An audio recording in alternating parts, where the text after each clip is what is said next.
Hi there, everybody. It's Enda here from fullwaves.org, and welcome to Friday evening. It's the weekend. It's 20 to 6 here in Ireland, so US market is not closed just yet.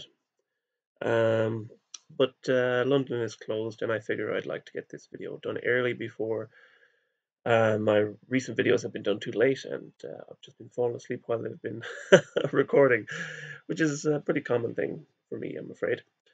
A certain little person is not allowing us a whole lot of sleep these days, so just kind of running on empty. But that's life. Alrighty, so we'll go through the markets and let's hope we can figure something out and kind of give us an orientation for next week.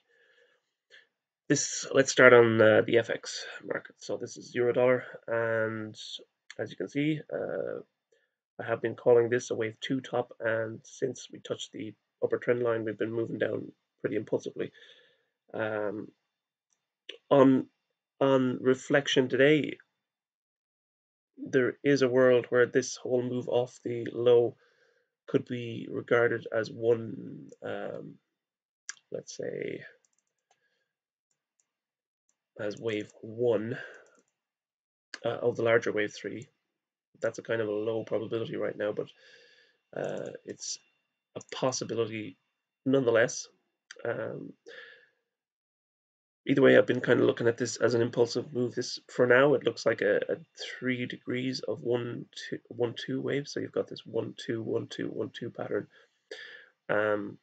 which would call for a further kind of acceleration lower in a third wave, and not too unlike the move off the high there back in February or January. So we had a kind of a 1-2, 1-2 pattern, and it looked like it was going sideways forever. A lot of people were calling it a triangle. I didn't have that view at that time. I was looking for an impulsive decline, and we got it. And then we moved into a third wave, and we got a nice extension lower in a third wave. So if this is wave 3 of 3, well, then we should get a larger extension lower. So that's the 4-hour chart. Let's get into the hourly chart and look at those 3 degrees of 1-2 waves. So I think we've got a clear 5 waves down, an expanded flat there, wave 2 in brackets. Then we've got a 1, 2, 3, 4, 5. Wave 1 in pink and wave 2 in pink. That's a clear 3-wave move in wave 2. And now we've got a wave 1, and I'm calling this it's hard to, it's a complex correction of some sort. It could be a double combination. So we've got like a 3-wave pattern here, and then a 3-wave pattern in the middle, then a 3-wave pattern to complete. So it could be a combination wave 2. Obviously, we've got this initial resistance there at 115.02, so that's the previous wave 2 high. So this lower wave 2 should not break that wave 2 high, and we should on Monday see now that we've touched the upper trend line here, the short-term trend line, we should see a decline lower on Monday. Break of what we've been talking about during the week, a break of 112.15 will confirm this third of a third of a third of a third wave. So it's, if I'm correct here, then we should see a pretty large acceleration, an extended acceleration lower, with the initial caveat being 115.02 should hold. Okay, so that is Eurodollar. Let's move on to pound dollar, if this works. Okay, so the 4-hour chart in pound dollar, I'm kind of looking at a similar pattern in the preferred count. The only sticking point here would be this wave C here of 2 never reached a new high above wave A. So it's possibly a running flat where wave C is in 5 waves. So the fact this week that we've got a 3-wave move down so far is either, again, much like Eurodollar, a series of 1-2 waves, or we can view this wave C as continuing. Well, given the fact that Eurodollar is looking pretty bearish, I'm kind of reserved on that alternate count here. So, but it's there nonetheless. If this is a three-wave decline and it's only a decline in a second wave, then we should see a 1, 2, 3, 4, 5 kind of pattern up towards that 50% retracement, which would be about 135.20. And that would complete a larger wave 2. So that would be a kind of an alternate wave 2 up here somewhere. For now, I'm going to stick where I am. So let's get into the short-term 1-hour chart. The wave pattern has changed today again, given the fact that we've got this break of the previous low here, which is now labeled wave 1. So we've got that wave 2 complete here, that running flat, so 3-wave running flat wave 2 complete, and now we've got a possible 1, 2, 1, 2 with the expectation that we decline into a third wave on Monday.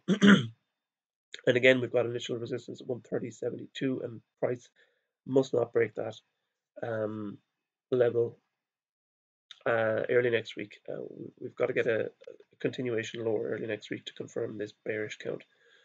Okay, so dollar yen, this is the 4-hour chart in dollar yen. We finally got that drop into a C wave today, and the pattern is looking a little better today than it did throughout the week.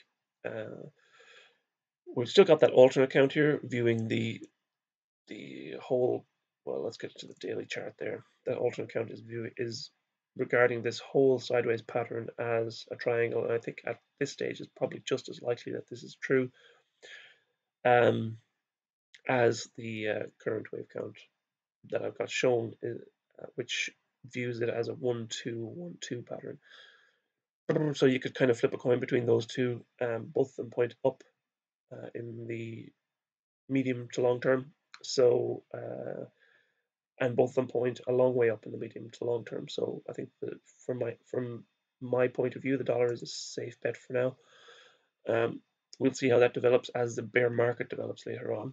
But I think should the stock market decline continue and accelerate lower, then you'll probably see a rush into the dollar anyway. So just by the very mechanics of a market sell-off.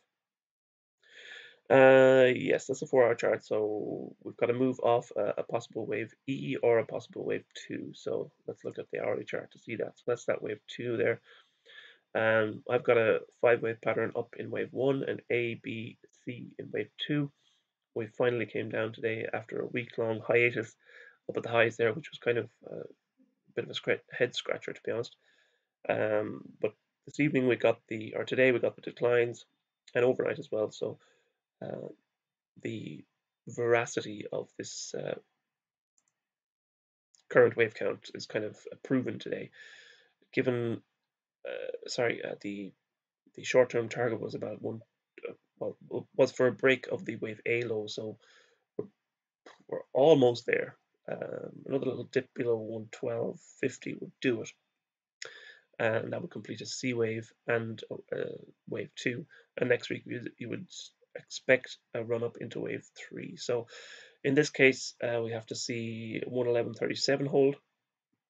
So in the short term, we have the Atlantic pairs are calling for a large decline, and the Pacific pair is calling for a large rally. So it's favorable for the dollar at the moment. So let's get into the Dow. And this is a 4-hour chart in the Dow. And so far we've got a 1-2 pattern, and I think we could be completing a 1-2 pattern again off that wave 2 high. We got this sharp rally up into a wave 2, which completed last week, and I was looking for a move down this week, and we got that move down. I think it's in 5 waves, and at the moment we have a 3-wave rally correcting off the Thursday lows or Wednesday evening lows, I think, and we want to probably see a little pop higher on Monday again to complete up into that 50 MA there. So you'd be looking 4-hour chart somewhere up around 25,600 or 25,650 or something. So let's get down into the short term. Well, if I'm correct here, this is a 1-2 pattern in a larger third wave, and that third wave down would target about 21.9. So you'd be talking let's call it 22,000. So you'd be talking about a 3,500 point decline in wave three. Um, so let's get to the hourly chart, and that would be throughout the week. I've been kind of talking about this, or over the last couple of weeks, I've been talking about this crash scenario in a third wave, and that would be the crash scenario in a third wave. It would be a rapid move lower in a third wave, and then you'd kind of hit a consolidation. Let's look at that 4-hour chart again. So you'd kind of move into that support area around the 22,000 level, um, which would give us this kind of left shoulder here, 22,000 level again. You kind of hit a consolidation in a fourth wave, which could be a triangle that might last a month or so, and then again further move lower off that low. So that's all kind of conjecture at the moment. We have to work with what we've got on a daily basis. So we were looking for a three-wave rally today. We pretty much got that in as the market moves towards the close. Um, we've had the initial move up in wave A. We had a three-wave decline earlier on in wave B, and now we've got a shoot higher, a rally higher in wave C. So even wave two could be completing right as we speak. Let's get a Fibonacci retracement there. And let's see where the 50% retracement. We're all but we've all but reached the 50% retracement, which lies at about 25,530. I was looking for a move into 25,560, which was the kind of cluster of fourth waves here. You can see 2 degrees of fourth waves there around that 25,550, 560 level. We're reaching that at this evening as I speak, and we probably, by the time the actual close happens in a couple hours' time, we will have reached that. We may even have turned down off it again before the close. So for early Monday, I'd like to see this second wave rally, wave two in green here, complete. And by Monday evening, we'd like to see the initial decline into that third wave down. So we'll track that as it stands or as it happens. But as it stands right now, we could be looking at a pretty bad week next week for the stock market. And that might be the understatement of the year. Okay, let's move on. This is the 4-hour gold chart. Okay, we've been tracking this damn incessant correction for the last, I don't know, 6 or 8 months now. I'm kind of, last week I was a little bit apprehensive about this, but for now, given the action over the last couple of days, I'm a little more upbeat in the short term for gold. And the fact that we've kind of risen off that three-wave decline. We had a three-wave decline off the recent high, which suggested it was a corrective decline, and it's set nicely within a trend channel, as you'll see. And now we've moved back above the two long-term moving averages there. So, and it seems to be a five-wave pattern up as well. So that is all good for gold in the short term. So here we go. We got like one. That's the three-wave decline that we had experienced over the last couple of week anyway. Is it? Well, when was that high? High was on the 26th. So 2 weeks, 2 and a bit weeks. A three-wave decline within a trend channel. We popped below the low and we kind of consolidated. So we have off the low. We've had a 1, 2, possible third wave, fourth wave, maybe a triangle, fourth wave, and now a pop higher in a fifth wave. And this fifth wave, with a little bit of luck, if this is wave 5 or 1, with a little bit of luck, it should push higher. But there's also the chance that the high of this session is the high in wave 1, and we could be already moving down into wave 2. But let's see. For Monday, we'd like to see a kind of a wave 1 complete and a correction to again a higher low in wave 2. And you will notice that we are again holding that that rising trend line there. So fingers crossed, a touch wood. We are now moving into a third wave. Gold has given me a bit of a scare over the last couple of weeks. So in the long term, I'm still incredibly bullish on gold. And I think I've got good reason to be, but just trying to catch that knife at the low. It's always a hard operation on the nerves. Okay, so let's move into crude oil. So this is the 4-hour chart. Off the last month has been a horrendous decline in crude oil, which I'm happy to say that we were able to catch as it started, and um, as the world was leaning towards $100 oil forever and ever. Amen. I'm glad to say that we were looking the complete opposite direction. Um, so we had that superb decline down in, I'm calling it a pretty large degree wave one in brackets here. And at the moment, I'm kind of tracking a possible wave two correction higher. So you can probably expect CNBC and every news outlet to call, $20 oil in the next, before the year end. They were calling for $100 oil last month before the end of the year, and now they're probably calling for $25 oil before the end of the year. And everybody can see every reason why it should fall right now, and that's the very reason why I think it should probably rise. I think we've reached a pretty severe um, oversold territory, and we've got a nice five-wave pattern to the downside, an extended five-wave pattern nonetheless, but a nice one. And I think we should start to see a rally, probably up towards the middle 60s, so 65 again. That previous fourth wave there is a decent kind of attractive level. So that sits at about 63. Um, so let's see how that works out over the next week or so. It's been a tough little bottom to call as well because we kept spiking lower, even against my own best judgments. But I think we've pretty much hit a nice low right now, and we should start to see a corrective rally over the next couple of weeks. Um, at the moment, I'm tracking a possible ABC pattern within a larger A. So a three-wave A will, if this is correct, then what we're doing is tracking a flat pattern to the upside in wave two. So that'll be a 3-3-5 pattern. So you'd have three waves in A, three waves in B, and then a five-wave rally in wave C. And of course, when wave two is complete, this larger degree wave two, when that completes, then the world will again be bullish on crude oil, because then they'll be saying, well, the worst is over and it's time to track $100 oil again. And that's exactly when it'll turn down again. Never trust the news. It's a bad idea. Okay, so we've got this three-wave pattern possibly underway in crude oil. I don't think this is a very tradable pattern at the moment. It's hard to trade corrections in general. We're just going to track it as it happens, and we'll see how it goes. And when we do get to a completed second wave, when we've got a nice clear pattern in a second wave, then again we can begin to work to the downside and try and get it kind of try and clarify some entry levels there.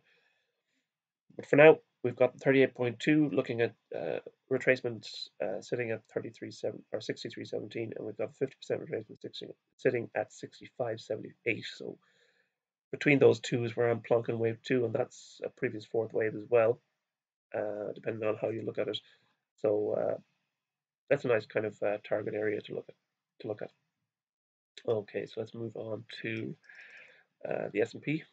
And again, the S&P is more or less a similar pattern to the Dow. We've got five waves down, a three-wave rally in wave two, and now we're working on a lower degree, five down, three up. So, and we may even be completing that as I speak this evening.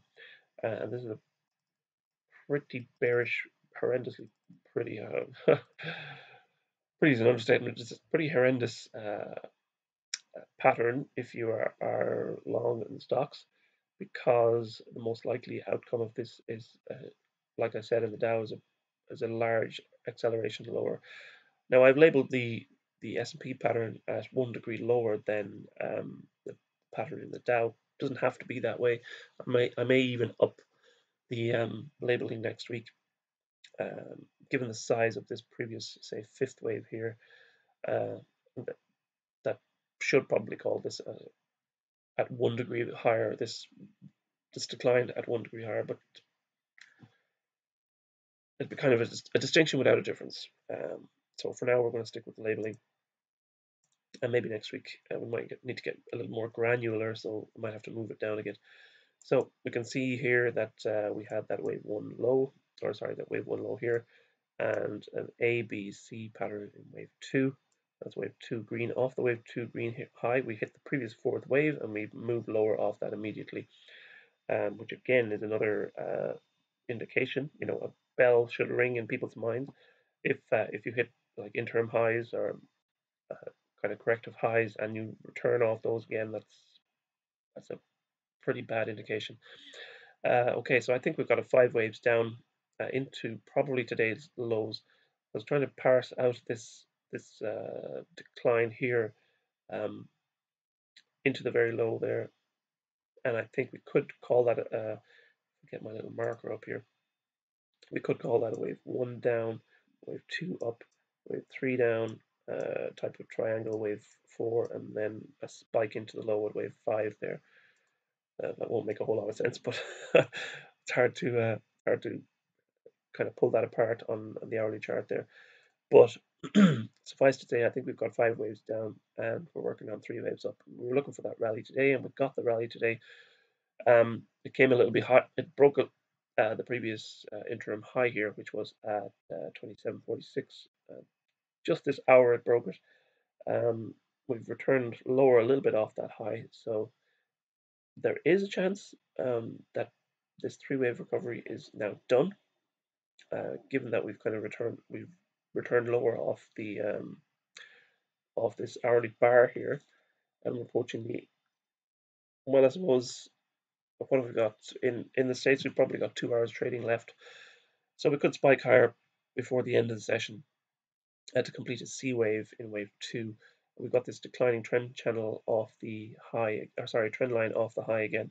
I'd like to see wave two definitely hold below that level, and early next week again a spike lower to indicate that third wave is underway. So outlook for stocks in general next week is another down week and possibly an acceleration lower, something akin to that move on the 10th of October there, where the market just gapped lower, and you could be talking about Tuesday or Wednesday if we see a gap lower and just a rush to sell everything, including the kitchen sink. Well, then we'll probably start at wave three, and we should expect much lower prices. Okay, so this is silver. Been kind of buoyed by silver's action this week. We're not out of the woods just yet, but we did have to change the labeling on this decline. I was looking at a kind of an expanding wedge, possible wave one here with a 3 wave decline in wave two, and then we got a spike higher again, which was misleading. But as it turns out, this was just this whole move here was just a correction in a fourth wave, and we had 5 waves down again to a slight new low. And the fact that we broke a slight new low below wave three, and we've pushed higher off that again, which is for me pretty it's encouraging. Let's get into the short-term chart, and obviously if this is a complete wave two, we're looking very, very large rally in silver in a large wave three. So I've got a 1-2 pattern probably complete, and now we're looking for a move up into a large third wave. And I know I've been expecting this third wave for a while, but I think the general bullishness in the stock market has held off any flight into kind of the flight into the metals. Um, and like I said, if that's beginning, if a tumultuous period in the stock market is beginning, well, then we could have a pretty explosive rise in precious metals to coincide with that, as any fund or portfolio manager would like to call it, a negative correlation, -1 correlation with the stock market. Okay, so let's get into the hourly chart. I'm looking for a 5 wave move higher in a wave one. We still have that ever-present $15 resistance, and I think once we do break $15, then we could rush higher in a third wave, because that $15 level is holding these previous spikes or these previous highs. And once we break out above that, it'll probably start to use $15 as support rather than resistance. But for now, it still holds as the major resistance level, for or the major indicator level for a turning market. Okay, so we've got a nice rally off the low so far. I mean, we could even be calling this a wave 1, 2, and maybe a 1, 2, 3, 4. We might even see a kind of, let's say, wave 1, 2, 3, 4, 5 type of pattern. I really should work on that. My scribbling is getting worse. I should practice on it during the week before I start a video. But we're looking at a possible 1-2 pattern, and a move up into wave 3. So that's the outlook for silver next week. Maybe a correction in a small degree wave 2, and then a push above $15. Maybe by the end of next week. Okay, so this is Treasuries. And during the week, we were kind of fluctuating between two counts and the continued rally. I was looking for a C wave rally, but we got a continuation higher, and we switched to the alternate count, which views this whole corrective structure off the wave 1 low as a flat correction, ABC correction, wave 2. And this evening, we got a break to a new high above the wave C high, or sorry, wave A high. Excuse me. And it looks like we have now more or less completed this corrective structure, this corrective three-wave correction to the upside, and we should look next week for a continuation lower in a possible third wave. There you go. That's my first yawn, but I held it off long enough, so I'm approaching the end of the video, so I'm allowed yawn at this stage, seeing as I've been up since 5. Okay, so this wave 2 correction is shown here as an ABC wave A, an ABC wave B, and then I should put a C wave in there, shouldn't I? I should. Yeah, and waves A, a 3-wave wave B, and then a possible 5-wave ongoing, maybe complete, rally in wave C. And we've hit the minimum target there, 119.16, and we've returned lower off that again. We didn't quite reach the upper trend channel line, which is up about 119.40 or so, and that might happen yet. So, and we may even get a throw over there on to the upside to complete wave C. But for now, we're looking at the completion of this pattern. It's a 3-wave correction, and we should look again to the downside in a possible third wave. So that's the market's done. That was quick. Thanks again for the week. Thanks for joining me for the week. I hope you have a great weekend and a blessed weekend, and Godspeed, everybody. We'll see you back on Monday evening for the nightly update, and have a good one. Stay safe. Bye-bye.